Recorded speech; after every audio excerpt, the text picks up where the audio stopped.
Hello and welcome to Unacademy, a one-stop destination for the English medium civil services aspirants. A very good morning and welcome to the most comprehensive Hindu analysis on YouTube. So let's begin today's discussion by first looking at the topics that we are going to discuss.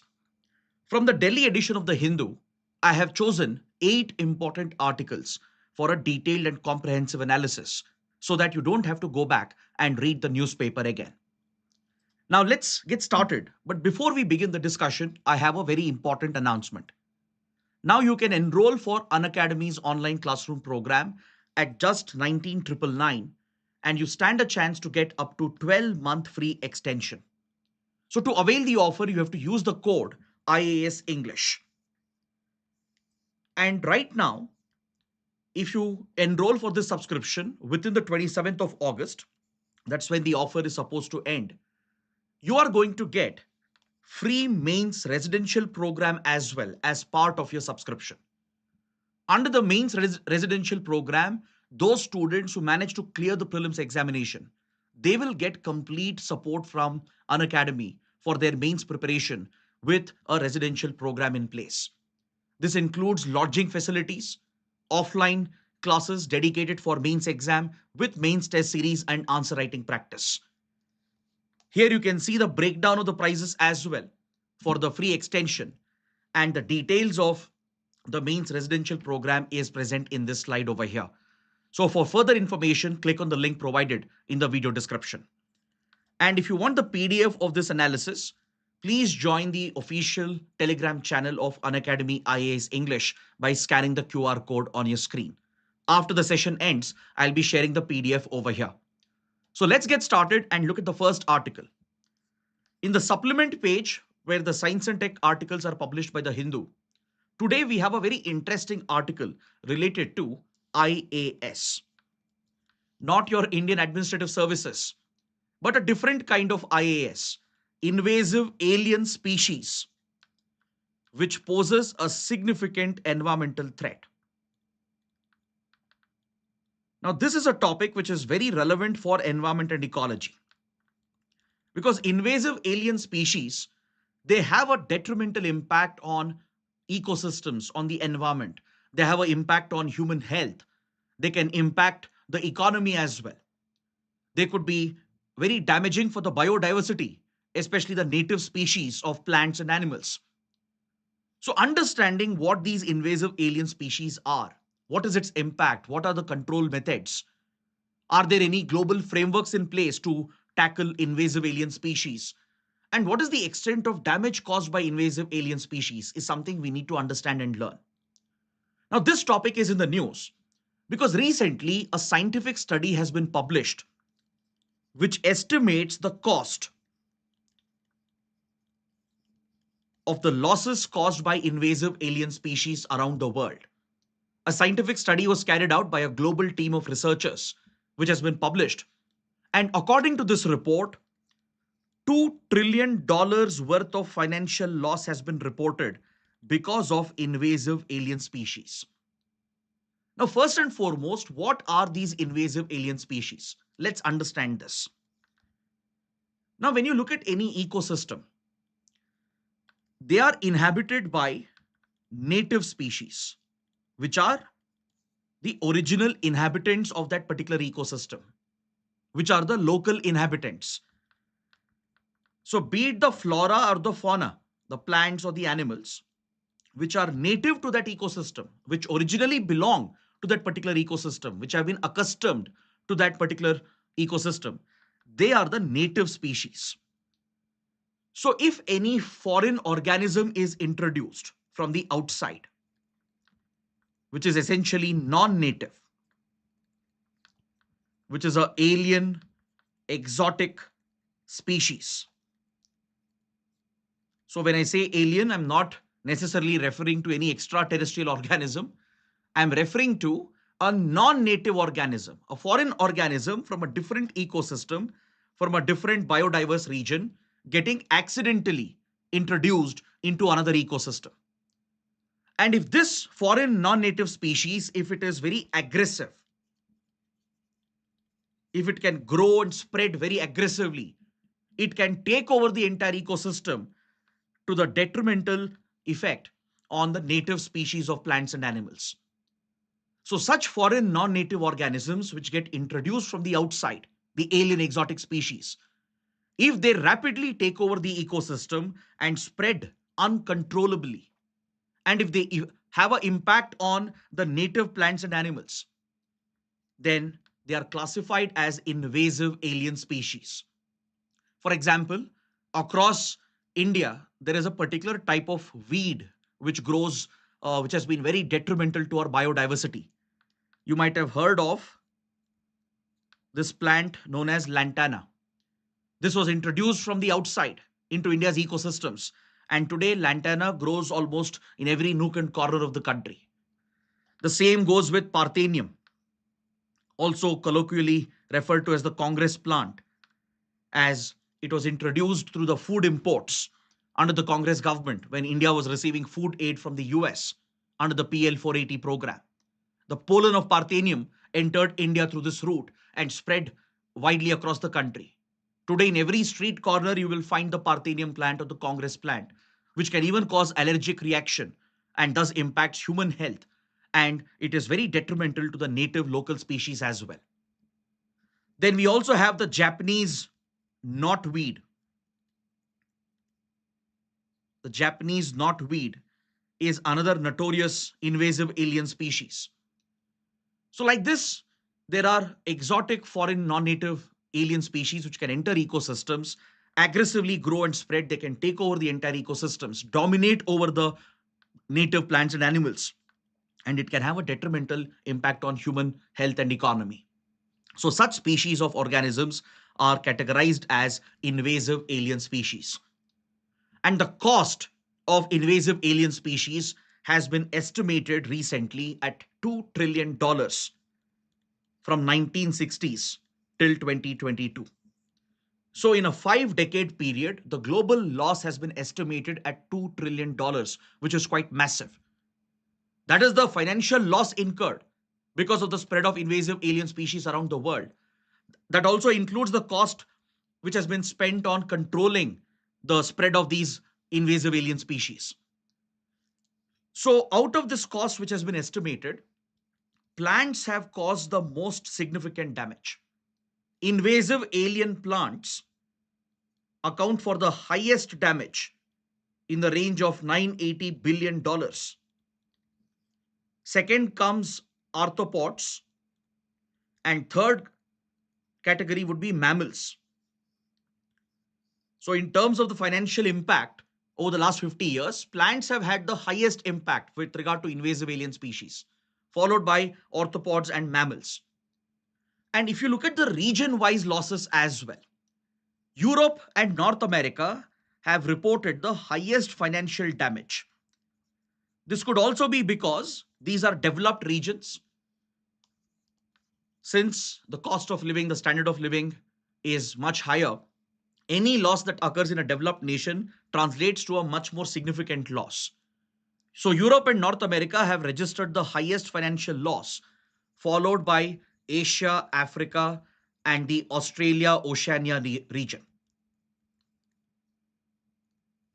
Though the study does not provide for a country-based estimation, it does not provide what is the specific loss incurred by India. It does provide a region-based estimation with developed regions incurring more financial losses. This is an indicator of the higher cost as well in these developed regions, plus maybe better capture of data as well. Maybe they have better systems in place to capture the data regarding the financial loss which is being incurred because of invasive alien species. Now, in developing regions like Asia and Africa, the loss might actually be underestimated. That could also be one of the reasons. There could be a lot of discrepancies in the way in which this data is captured and estimated. Because even in India, though we are significantly affected by invasive alien species, there is a clear economic impact. We have never carried out such a study or assessment. We don't even have a proper centralized database to keep track of invasive alien species. Of course, efforts have been made by the Environment Ministry, by scientific research organizations, by agriculture research institutions as well. But we don't have a national effort to tackle invasive alien species as such. Though Environment Ministry has tried bringing out some programs and initiatives, we don't have adequate systems in place to track and monitor these threats and to capture adequate data on them. So, in case of developing nations like India and other developing countries of global south in Asia and Africa, the actual loss might have been underestimated because of the underreporting. So, this highlights the need to pay more focus, pay more attention on the impact of invasive alien species. Now, the question is, how do you deal with these exotic alien species which are having such a huge impact? First and foremost, you focus on prevention. You prevent the entry of foreign organisms as much as possible. The transboundary movement. The transboundary movement of foreign organisms has to be tightly restricted. It has to be regulated. See, these foreign organisms are mainly transported from one country to another, one region to another, primarily through trade and travel. Through foreign trade and through foreign travel. That's why you might have seen when you try to travel to a developed nation, like let's say Australia or any European country or United States, at the immigration, that is at the port of entry, there are thorough bio checks which are implemented. Biohazards are kept under check. Transboundary movement of organisms is thoroughly checked. So at the immigration point, you're not allowed to carry any native organisms from your country. That's why you're not allowed to carry any plants or seeds or any live organisms. In some cases, countries are so strict that they will essentially ask you to remove your shoes as well if it carries any soil material, because microorganisms could also get transported, and they will ensure that the shoes are sanitized before you even step into the soil of the other country. So there are some countries which place very, very strict regulations on the entry of transboundary organisms, because who knows, some of those organisms which travelers and tourists are bringing, or goods and material which is being transported, they can introduce very harmful invasive alien species into another country. So to protect their flora and fauna and their biodiversity, their agriculture, their economy and human health, such strict regulations are put in place through border controls. So this is a necessary step to prevent the transboundary movement of certain organisms. We also have few global frameworks in place. Please make a note of this. This is very, very important. You can expect prelims questions, even mains questions related to this. There are few global frameworks to keep a check on the spread of invasive alien species. For example, the International Maritime Organization, which is one of the specialized agencies of the United Nations, has brought out the Ballast Water Management Convention. And I'll have to explain this in slight detail. So just give me a minute so we can discuss what is the Ballast Water Management Convention. See, global trade primarily happens through the maritime route. Most of the goods which are traded around the world, especially in the globalized world today, they're primarily transported through the ship route, through the maritime route. Now, these large cargo ships, did you know that they take in some sea water, which is known as ballast water, to maintain the stability of the vessel?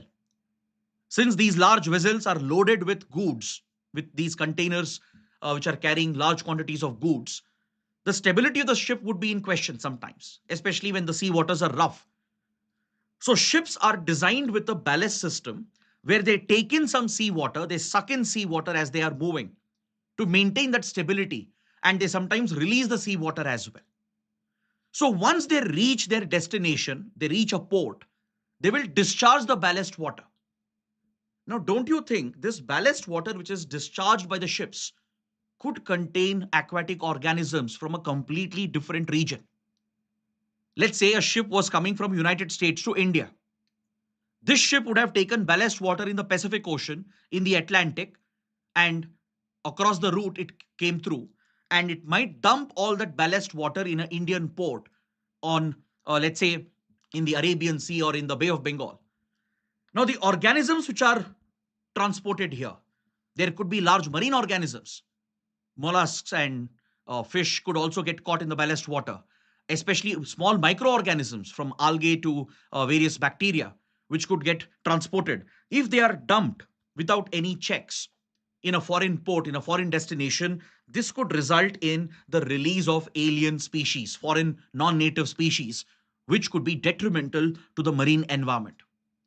So that is why there is a global convention to regulate how ballast water is treated, how it is released by the ships. So International Maritime Organization has brought out the Ballast Water Management Convention. So this mandates all the ships to have a filtration system. They have to clearly filter the water. They use physical filtration, ionization, UV radiation as well, and various filtration techniques to filter out all the harmful organisms before the water is released. Today, modern ports, they have a separate facility to manage ballast water, which is released by the ships. So they collect it separately, treat it before it is released back into the sea. So this is one important framework which is there at the global level to deal with the entry of invasive alien organisms.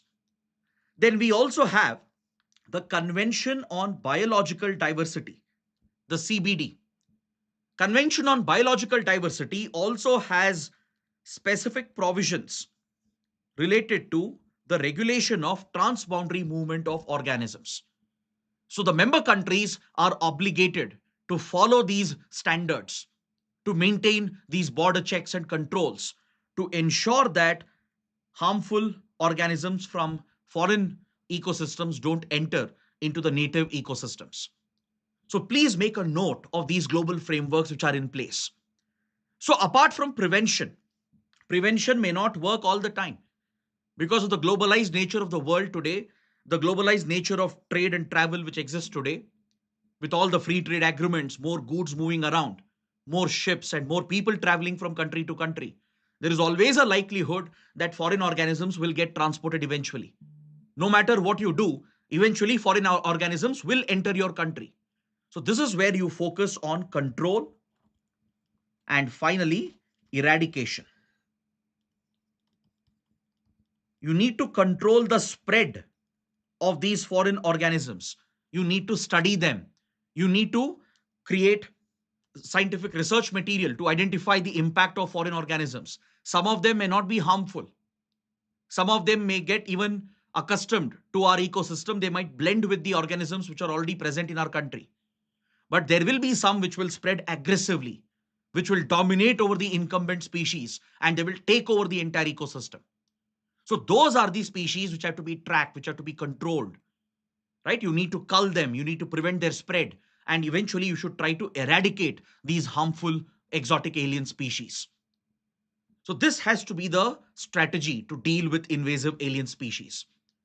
So now you've understood what are invasive alien species, what is its impact, and what's the global framework to deal with it, what strategies are needed, and how we can tackle them going forward. So based on this understanding, take up this mains practice question. Invasive alien species pose a significant threat to India's biodiversity, economy, and livelihoods. Discuss the ecological and socio-economic impacts of invasive alien species in India. Suggest measures for effective prevention, management, and control of their spread. So it's a three-part question. So start your answer with an introduction where you talk about invasive alien species. Define invasive alien species. What are they? How do you explain what is an alien exotic species and how it can become invasive? So define that in the introduction. Add some examples like I gave you. Example of lantana, for example. So try to add such examples and define what is an invasive alien species. Then in the body, you can talk about the impact of invasive alien species. So this you can break it down into different paragraphs. Talk about the impact on biodiversity, the local biodiversity, how it can be threatened. Talk about the economic impact. You can mention the latest scientific finding that the economic losses have been pegged at $2 trillion since 1960s around the world. And India alone would have accounted for a significant economic loss. and also mention the money that you need to spend on its control and eradication. It will take a lot of effort to control the spread of aggressive invasive alien species and to eradicate them. It requires a lot of expenditure as well. And talk about the impact on livelihood, how it can impact farmers. Certain agricultural crops could be wiped out by invasive alien species. Fishermen, they have suffered immensely. A few types of invasive alien organisms, invasive alien fish, and other marine coastal organisms, they have been responsible for a drop in the fishing stock, which affects the livelihood of fishermen. This could impact tribal communities as well, because the vegetation profile of a forest could change because of invasive alien species, and this will directly hit the livelihood of the tribal community, as tribals depend on the forest for their livelihood. So bring out the impact on biodiversity, on the economy and livelihoods, and then explain the strategy to prevent, control, and eradicate. The strategy to prevent, control, and mitigate, and finally, eradicate. Why these steps are essential.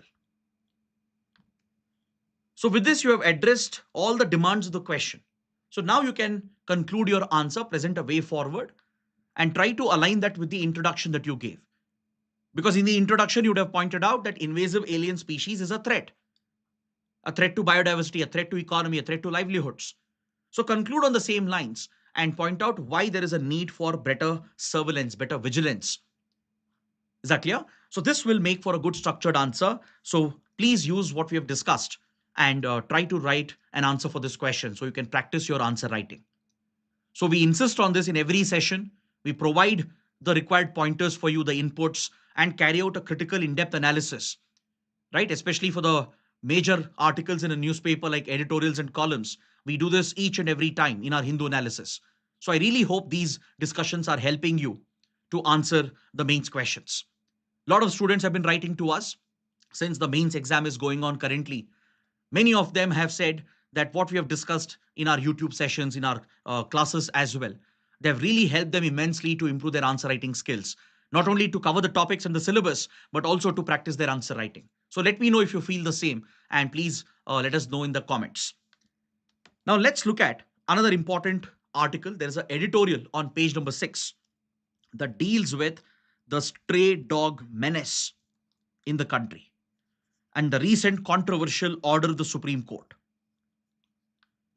In the last few days, Supreme Court has issued 2 orders related to the stray dog menace, and the first order created a huge uproar across the country.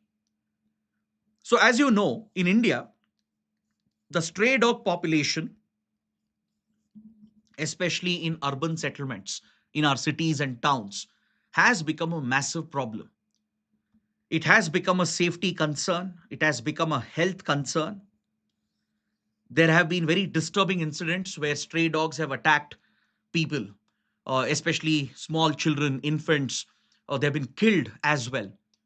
And India has one of the highest reporting of rabies, primarily through dog bites. And I hope you know that rabies is a highly deadly infection, very fatal as well. And you need to go through a treatment course, which is quite expensive. Not everybody will be able to afford repeated rabies shots, especially those who are from low income households, the poor people. If they get bitten by dogs, which could be rabid, right? They may not be able to afford the treatment course as they have to go in for multiple rounds of injections. And the fatality rate is extremely high. So there is a clear safety and health risk on one side. But at the same time, we need to understand that the stray dog menace is a problem created by us, a problem created by our governments, by our society. You can't blame the poor innocent animal for this. Yes, the rapid spread of stray dog population in the country has become a safety hazard, has become a health hazard, but you can't take it out on the poor innocent animals. This is a problem created because of essentially misgovernance. The responsibility primarily lies with your local administration, your local governments, the municipal bodies, the city level administration. What were they doing? What are the reasons for the spread of stray dog population? Stray dog population spreads primarily when waste management is extremely poor in the cities. When bio waste is discarded, food waste especially is not scientifically collected and handled and processed, right? That is when the stray dog population will spread. And local authorities are even responsible. They are responsible to ensure that the stray dogs, they are vaccinated, they are neutered to curb the spread of their population. So vaccination and neutering of these animals in an empathetic manner is very important. This is the responsibility of the local governments as part of urban governance. So if in India there is a stray dog menace, the fault lies with the governments and the society, and in general with the population. Because Indians in general do not have civic sense to dispose food waste in a proper manner. Our local governments are not equipped. They don't have the resources, they don't have the initiative to deal with waste management.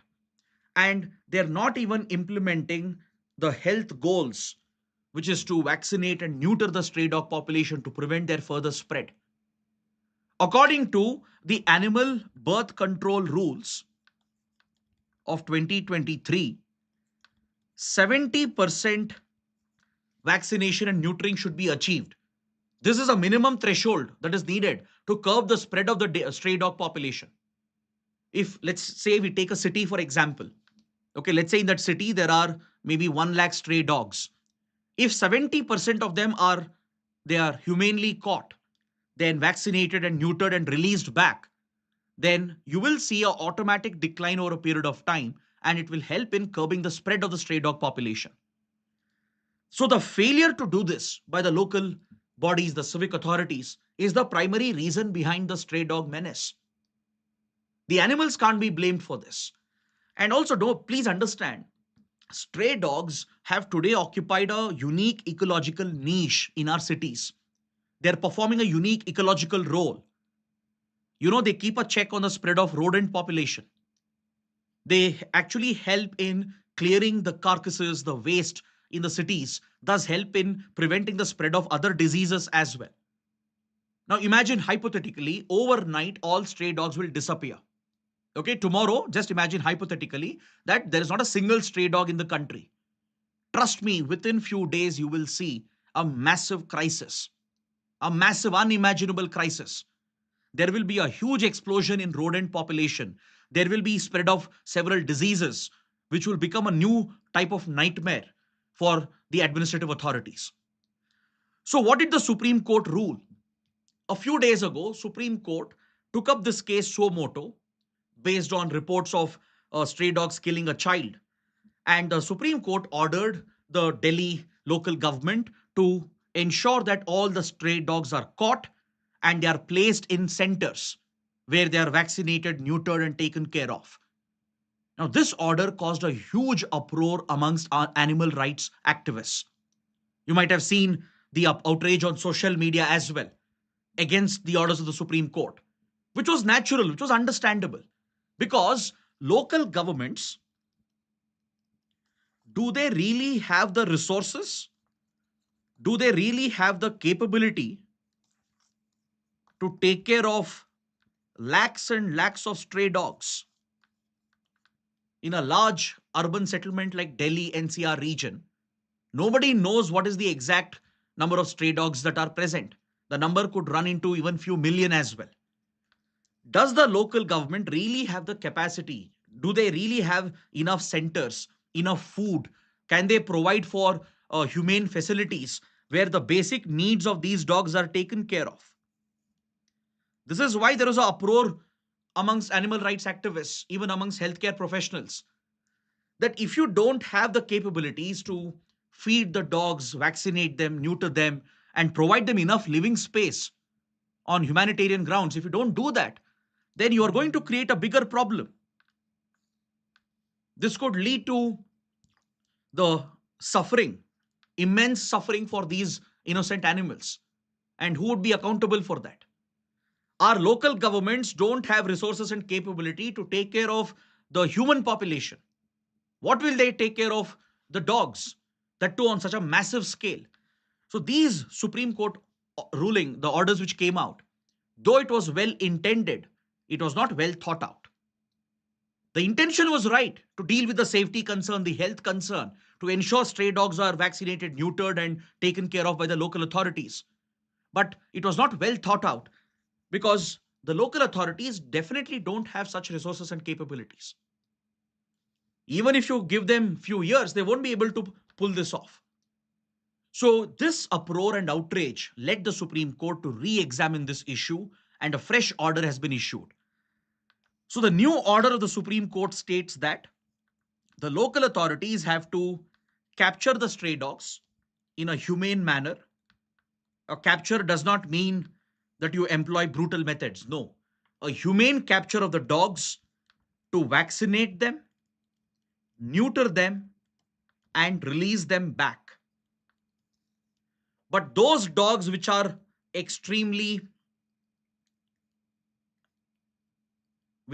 classified as extremely angry and furious, which are considered as a safety risk, which are considered to be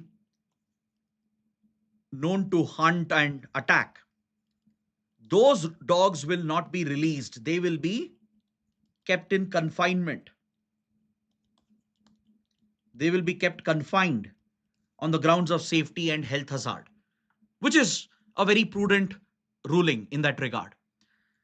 See, the Indian Constitution, under fundamental duties, under Article 51A, it urges the Indian citizens to have compassion for all living creatures. The Constitution itself pays attention to the issue of animal rights.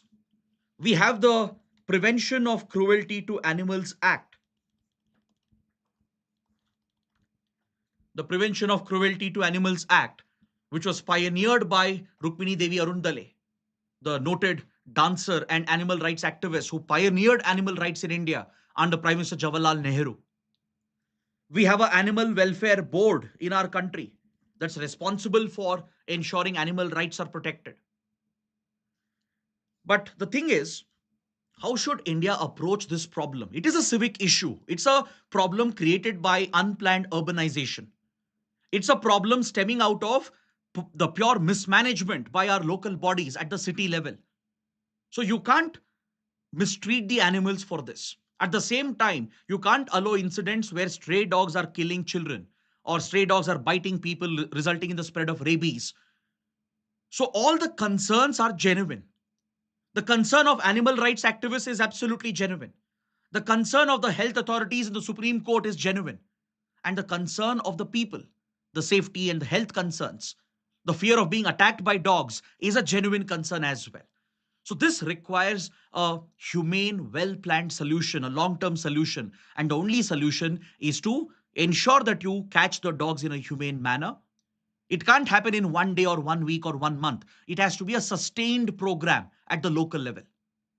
Ensure that stray dog population is monitored, have a count of roughly how many stray dogs are present, capture them humanely, vaccinate them, neuter them, release them back. Because they are performing key services. They provide companionship, right? There are many dog lovers who build a bond even with stray dogs. They feed them.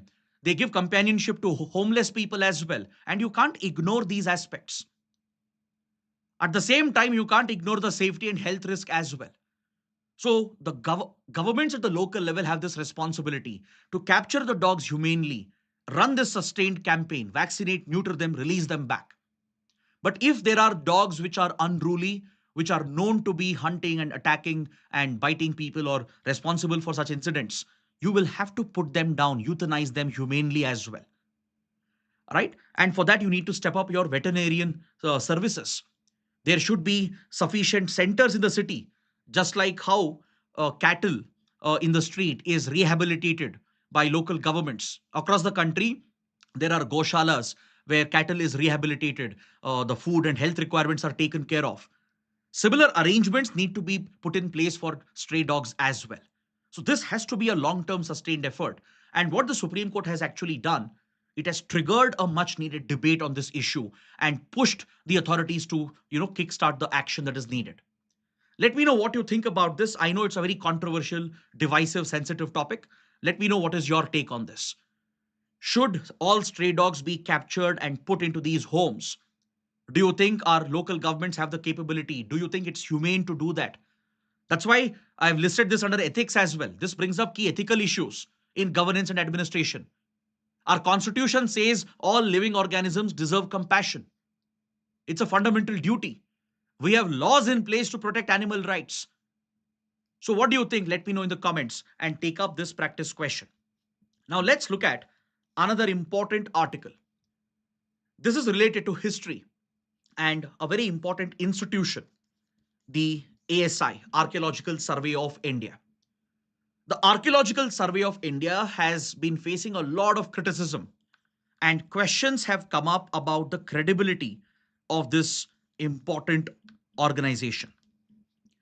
See, the field of archaeology is extremely critical for our understanding of our history. Archaeological excavations, the findings through archaeological excavations, the scientific assessment and studies of these artifacts is what helps us understand our history.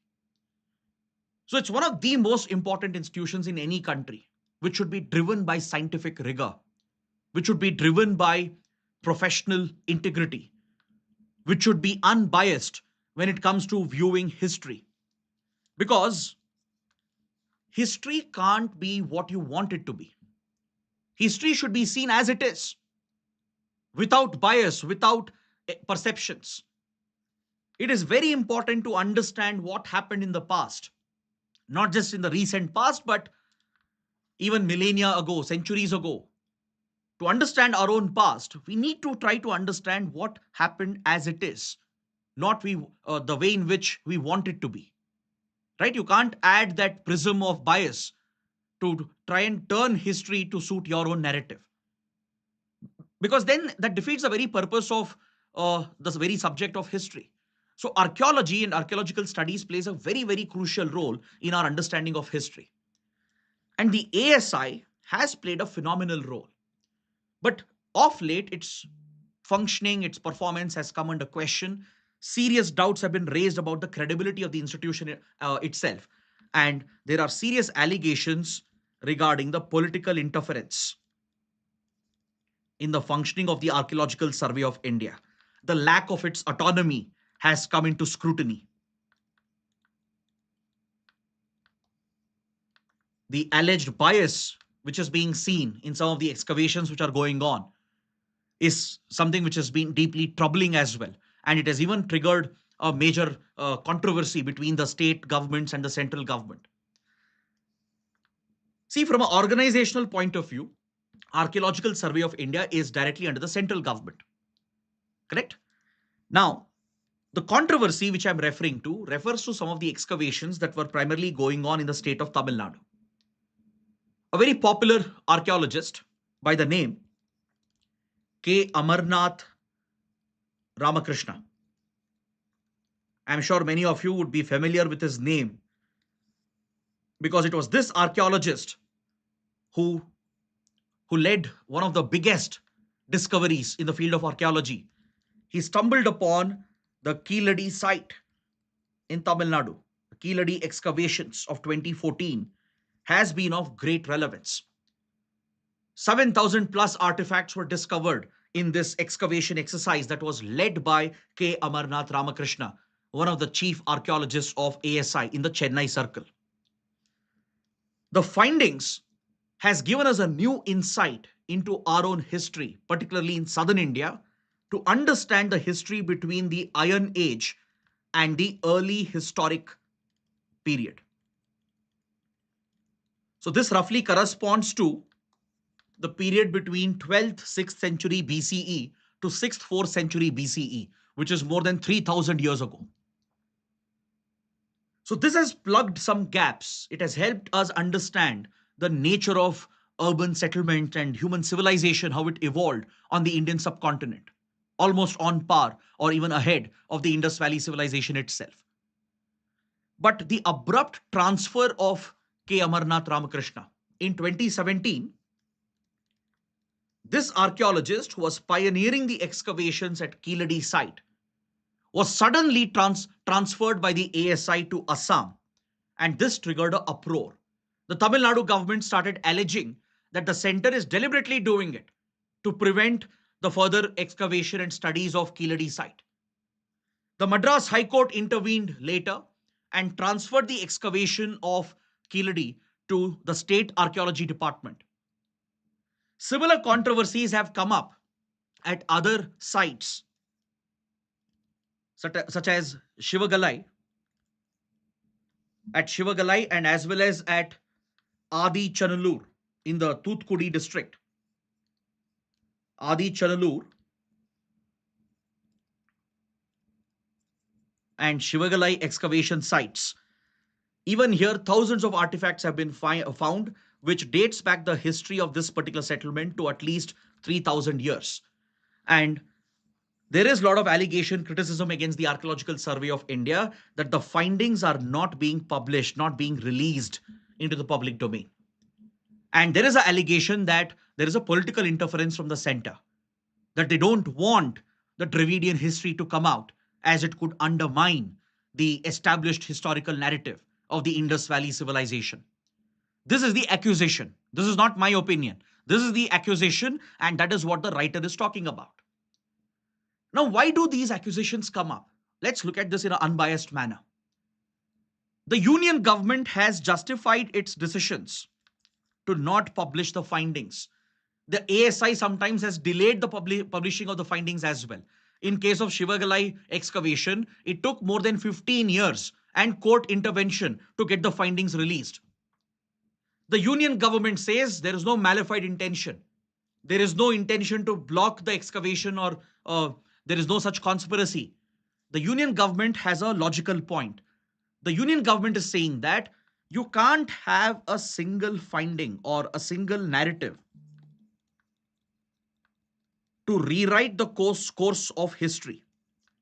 If you're trying to find a new alternative history, right? If there are findings indicating that an alternate history might have existed, you can't rely on just single source and a single site and single set of findings to define that alternate history. It has to be peer reviewed. There should be other backup evidence which would substantiate the findings. And this is where review and scientific rigor will be upheld.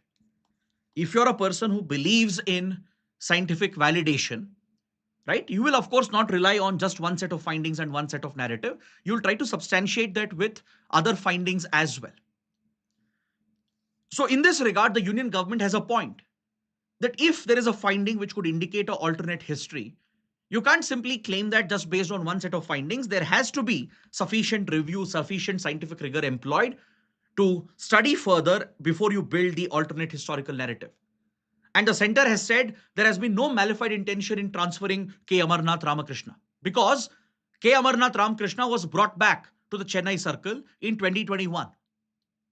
He was essentially leading the excavation again from 2021 to 2023.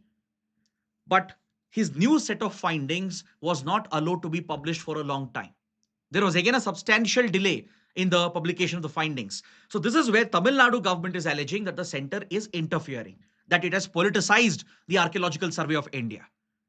Now, why would the center do this?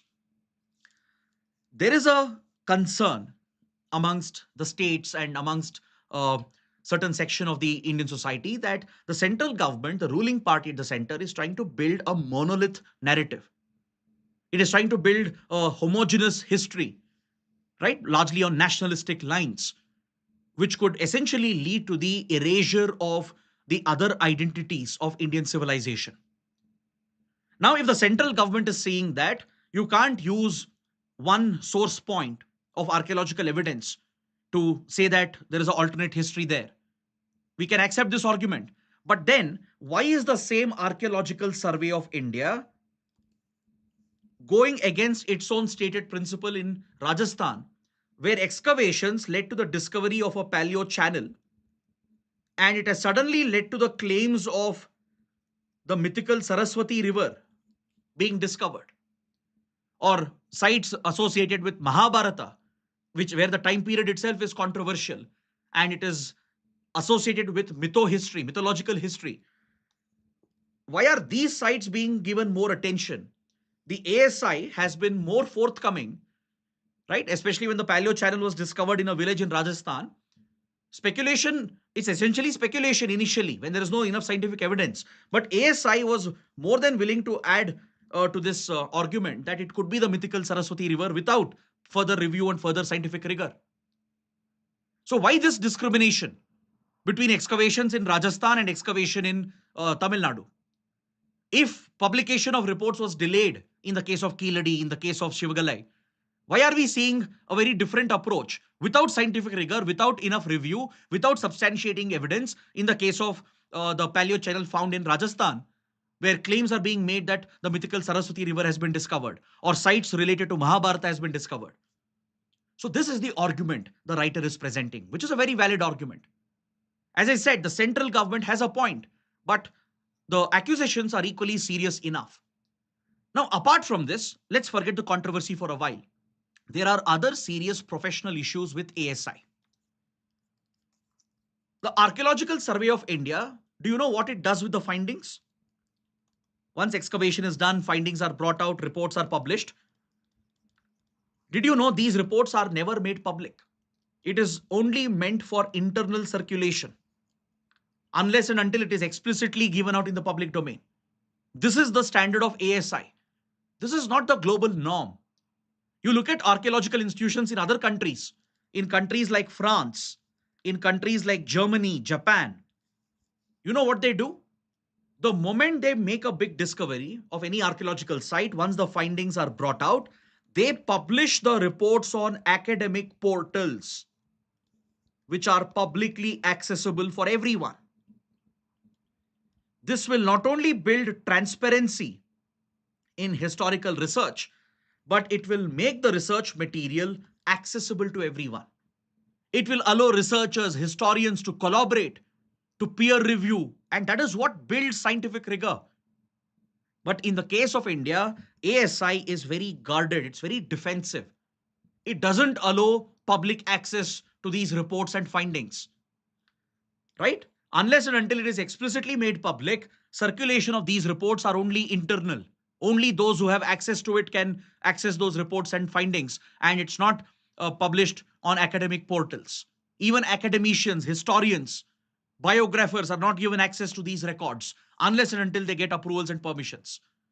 This clearly points towards the lack of transparency with the ASI. Look at the global standard. In countries like France, Germany, and Japan, archaeological findings by their respective scientific institutions, they not only follow the right scientific methodology, but once the reports are final, they publish it on academic portals so everybody can access them. Students, professors, historians, all of them can have access to the documents, they can peer review. And that is what truly brings out the right account of history.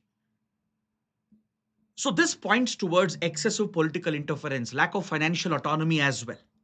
This is another major concern.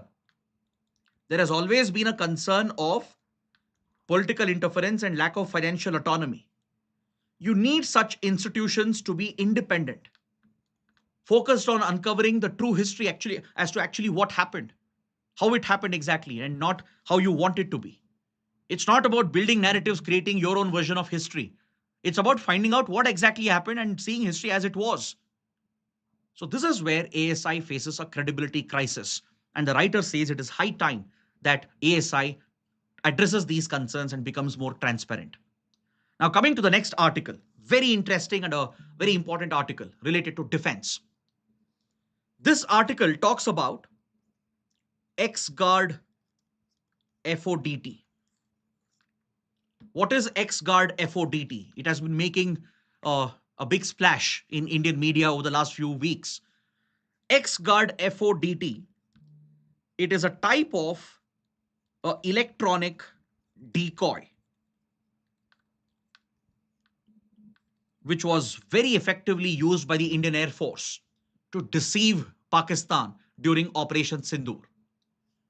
So what is XGuard FODT? Let me explain this. Please pay attention. Now, before we talk about this particular technology, I want to discuss something about warfare. Now, in any war, right, we always assume that a war is about carrying out attacks using your firepower to destroy the enemy. Correct? This is the simplistic understanding of warfare, that your armed forces will use the weapons that they have, could be missiles and delivery systems and various ammunition that they have. They will use it to attack the enemy with their firepower, trying to destroy enemy infrastructure, command control stations, enemy air defense, etc. But this is only one part of warfare where you carry out the actual attacks using your firepower. Now, in a war, it's equally important to trick and deceive the enemy as well as a strategy, not only to protect your own assets, but to weaken the enemy as well psychologically. As much as warfare is focused on direct attack and usage of firepower, warfare also focuses on deception, trickery, and psychological warfare,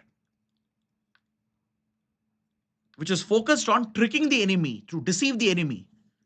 For example, we have seen this since ancient medieval times. We have seen this during world wars as well, where armies have always relied on decoys, essentially to exaggerate their own strength. Well, we have seen historical accounts of how cutouts of soldiers or elephants would be used in several battles to cause fear amongst the enemy who are looking at the army from a far away distance. They will think that the army is much larger in size, much better equipped. They'll get scared and they will not even fight the war. We have seen such decoys and tricks and deceptions being used in world wars as well, where both allied powers and axis powers, they would basically build battle tanks and aircraft from cardboard, from paper, right? From the top, when aerial surveillance was carried out, they would see that they have a large fleet of tanks and aircraft. So enemy would get worried that the opponent is much better equipped. But actually, they were not real equipment. They were simply cutouts made from a cardboard, like how you make a toy, right? So these tactics are actually used in battle. And today you have a different type of deception, digital deception.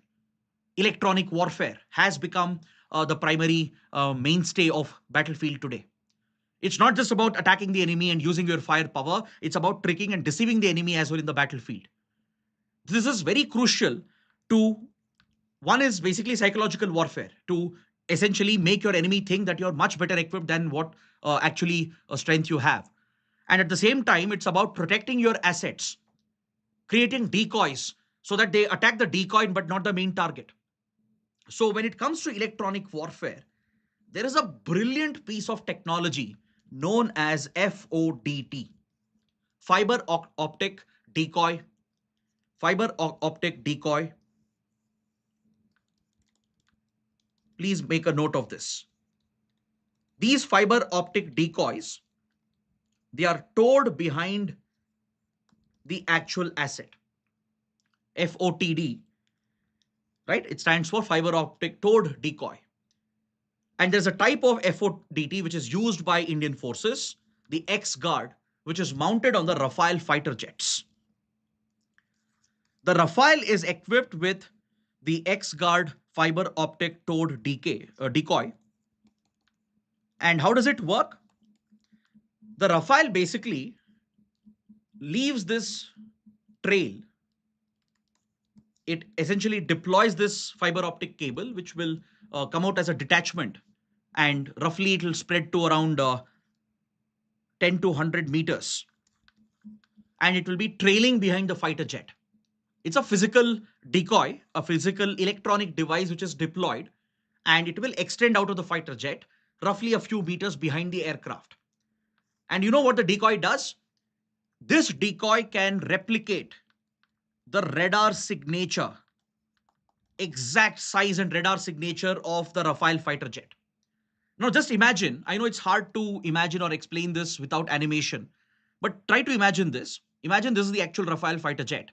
It leaves behind a trail, which is attached to it, optic fiber cable attached to the actual fighter jet.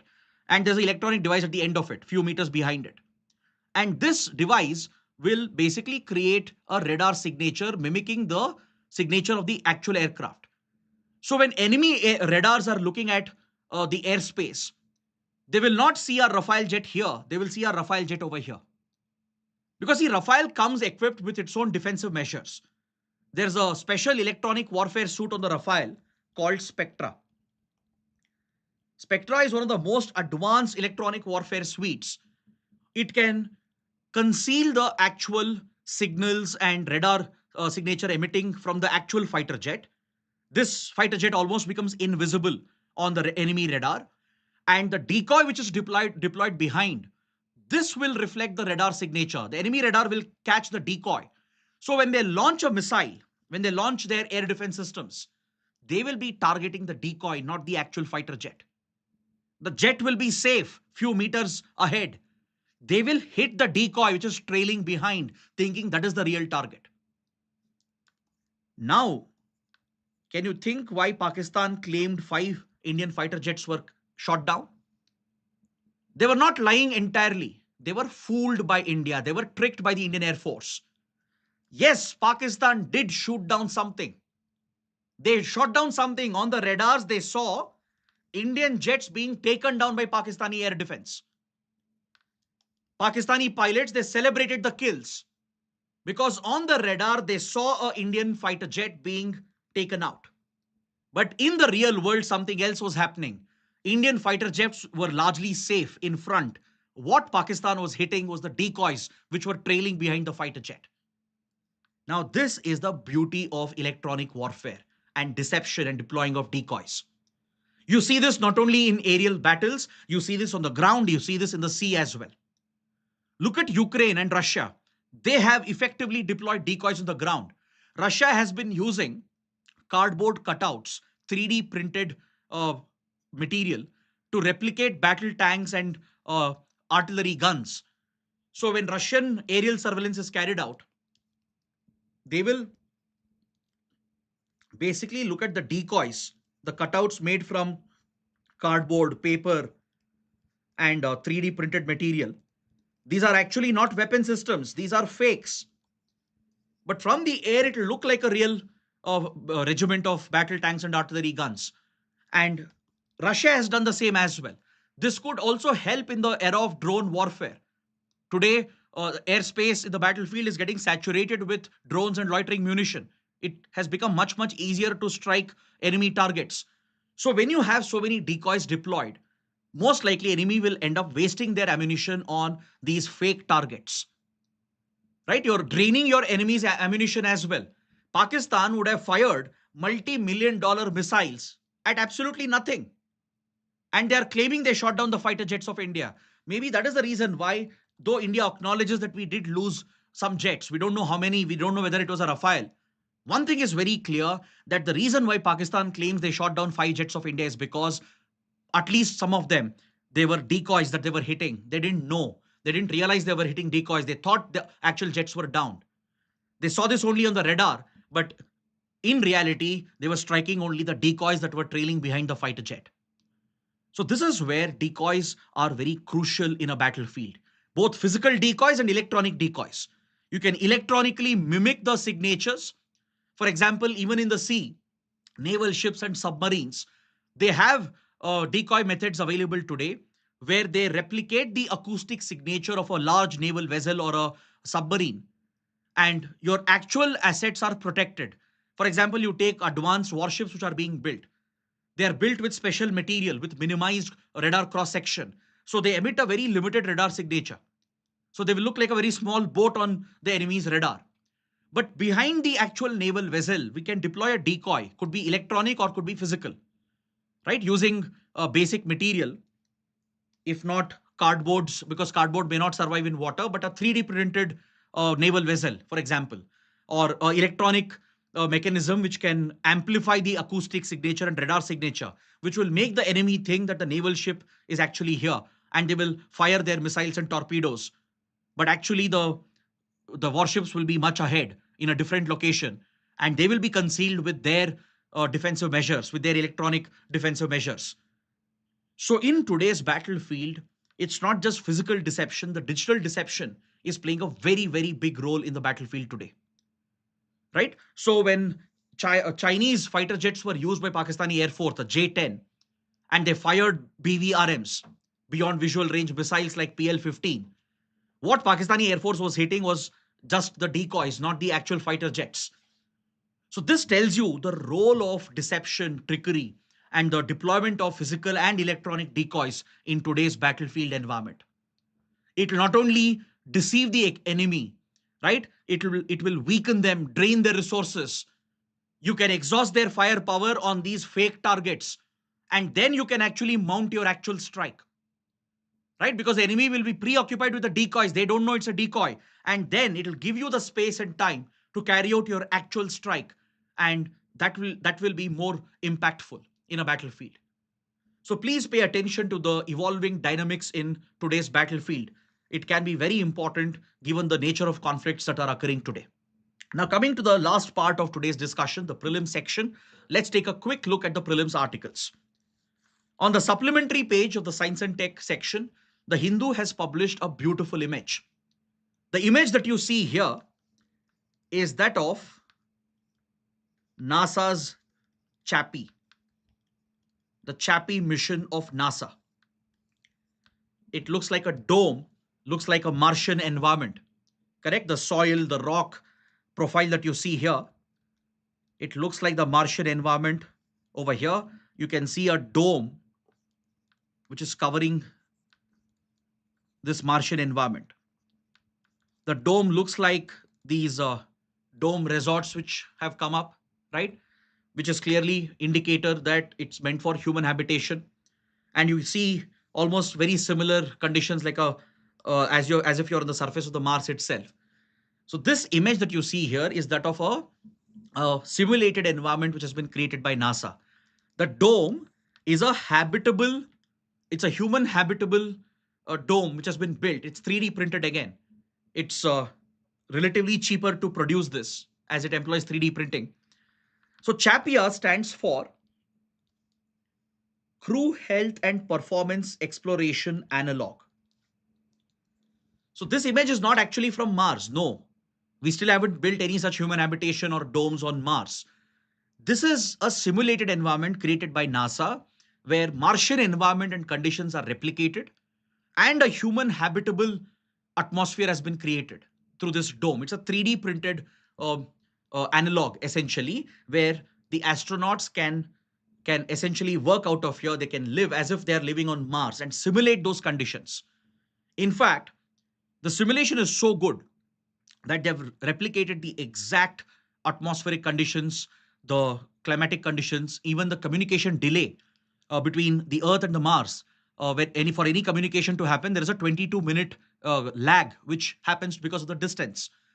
So at this CHAPIA mission, a site of NASA, where they're training the astronauts for possible future missions to the Mars, they actually have built a 22-minute communication delay as well.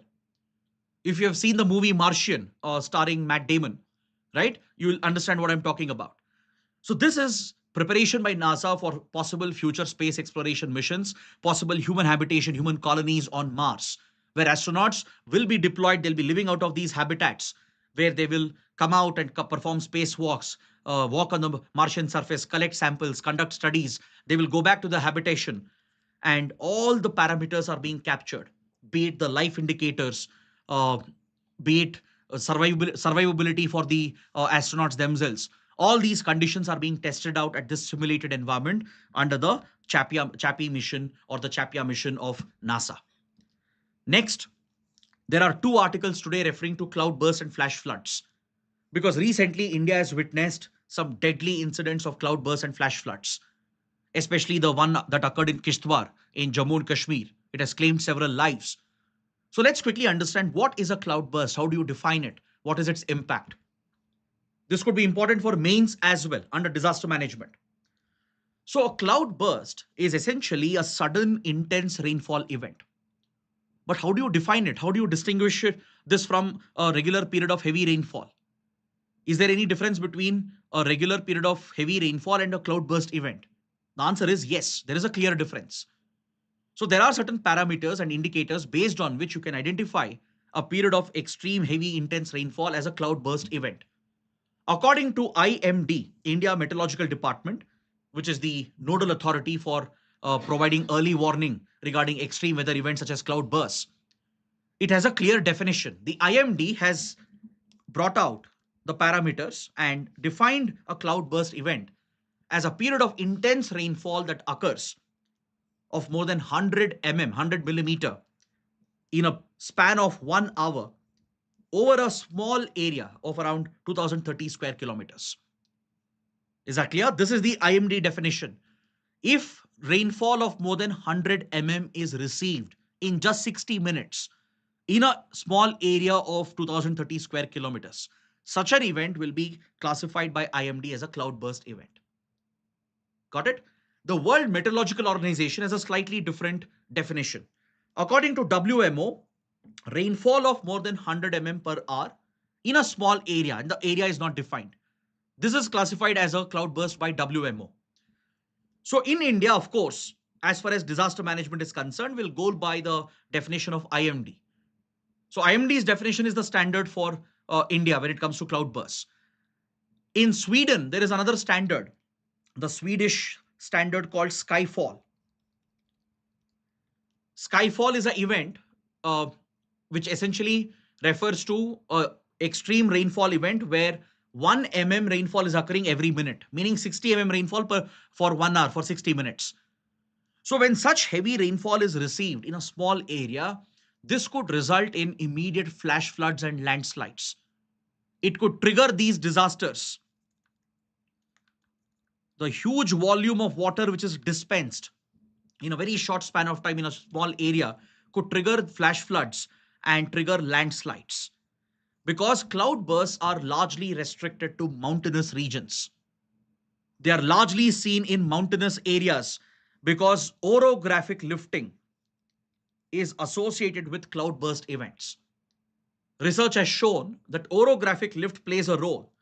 I'm sure you would have studied what's orographic lift in your basic geography in your NCRTs. When warm, moist air, which is laden with moisture, which is carrying large quantities of moisture, when it encounters the mountain slope, it climbs up because of its lower density and the shape of the mountain, right? As it moves upwards, this warm, moist parcel of air suddenly condenses and it interacts with the cold mass of air at the top and results in sudden heavy rainfall. So this heavy dispensation that occurs, if it crosses this threshold, it gets classified as a cloudburst event. And the heavy flow of water in the mountainous slopy areas, right, will trigger these flash floods and landslides, which becomes a major hazard, which could turn into a disaster. There could be significant loss of life, loss of vegetation. It could cause damage to infrastructure and property. That's why these incidents are absolutely deadly. And we are witnessing more and more cloudbursts, more extreme, more intense cloudbursts, causing deadly flash floods as a result of global warming and climate change as well. Researchers have found a direct linkage between these extreme weather events and climate change and global warming. So we recently saw one such incident in Kishtwar, the Chishoti flash floods, which has been tied to a cloudburst that occurred in Jammu and Kashmir. Himachal Pradesh, Uttarakhand, Sikkim, Arunachal Pradesh, they're all highly prone and vulnerable across the Himalayan belt. It's very prone with regard to cloudbursts, and the region is very vulnerable for flash floods and landslides. So you can see here how the authorities have been responding. The National Disaster Response Force has been deployed along with the SDRF.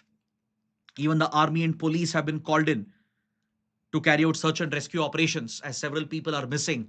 Several people have been killed and injured. So to provide immediate disaster relief, our disaster management machinery has been activated. So these are some key takeaways from these articles. So make a note of this incident. You can use this as an example. The Chishoti flash floods in Kishtwar, which occurred because of cloudbursts, can be an example for your mains answers. Next, on page 10, there's an article referring to integrated air defense system that was tested by the DRDO. DRDO has successfully tested an indigenous integrated multi-layered air defense weapon system. So this air defense weapon system, it consists of a very sophisticated tracking command control station with the ability to intercept multiple targets. So in this test which was carried out, enemy targets were replicated by using fast-moving fixed-wing aircraft, unmanned aerial vehicles, and even multi-copter drones. So different types of targets moving at different speed, different range, and different altitude were deployed. Is that clear? So different types of targets were deployed in this testing. There were fixed-wing aircraft moving at high speed, multi-copter drones which were loitering, and unmanned aerial vehicles which were at a different speed and a different altitude. All these targets, these simulated enemy targets, they were tracked in real time, and the air defense system automatically engaged all of them by using different weapon systems. It has used a quick reaction surface to air missile, the integrated air defense weapon system, which can track multiple targets traveling at different speed and different altitude. These multiple targets have been intercepted by using a quick reaction surface to air missile, a very short range air defense surface to air missile also has been deployed, VSHORADs. And along with that, laser based directed energy weapon system. That's why it is a multi-layered air defense system to intercept multiple targets at different speed and different altitude. In fact, India saw a deployment of such a system during Operation Sindoor, an integrated air defense command system where multiple targets were engaged simultaneously with multiple projectiles. So in this successful test which has been carried out, a laser-based directed energy weapon has been used to take out one of the targets. Right? Because a directed energy weapon using laser can easily burn up the electronics and physically disintegrate the target.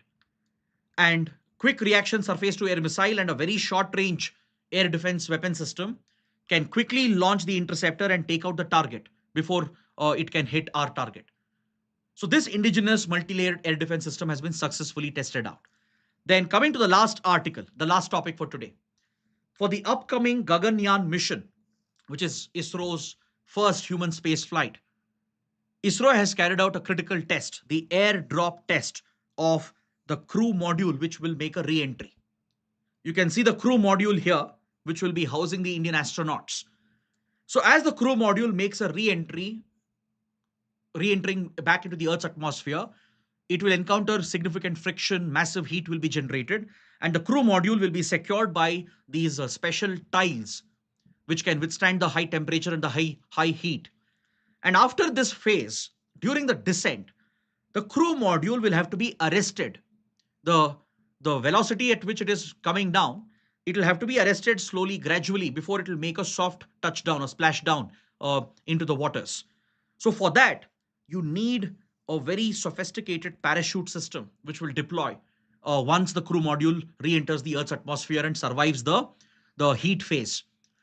So this parachute system has been tested out in real world condition by dropping the crew module from a very high altitude by using the Chinook helicopter. And these parachutes have successfully deployed. They slowed down the crew module substantially as it had been envisioned and provided for a soft landing. This is exactly what you would want, because this is one of the most riskiest phase of a human space flight, the re-entry phase and the descent and splashdown. All these stages are absolutely critical. So ISRO has been pioneering multiple technologies and carrying out multiple tests. It has already carried out a pad abort test. If things go wrong during the launch, right? On the launch pad, you may have to abort the mission while ensuring the safety of the crew. So this test has been successfully done, the pad abort test. There has to be a crew escape system. Imagine the launch fails, the launch vehicle catches fire or is about to explode. You'll have to ensure the crew is ejected out. So the crew ejection system also has been tested. The crew module and service module, they have been tested as well. Now, what is the focus of ISRO? The main focus is the re-entry and landing phase. So one of the key tests is the airdrop test, where the crew module is dropped from a certain altitude to check if the parachutes will deploy correctly in real world conditions, right? To ensure a soft landing, a clear slowdown in the descent. You have to arrest the descent phase and bring the crew module for a safe and soft splashdown. So this has been tested out through the integrated airdrop test, which means now India and ISRO are one step closer to realizing the Gaganyaan mission. So on this note, I bring my detailed analysis and discussion to an end. I hope you guys have enjoyed the session, understood everything that we have discussed. And if you did, please let me know in the comments. Don't forget to press that like button and do subscribe to our channel. That is it. Thanks for watching.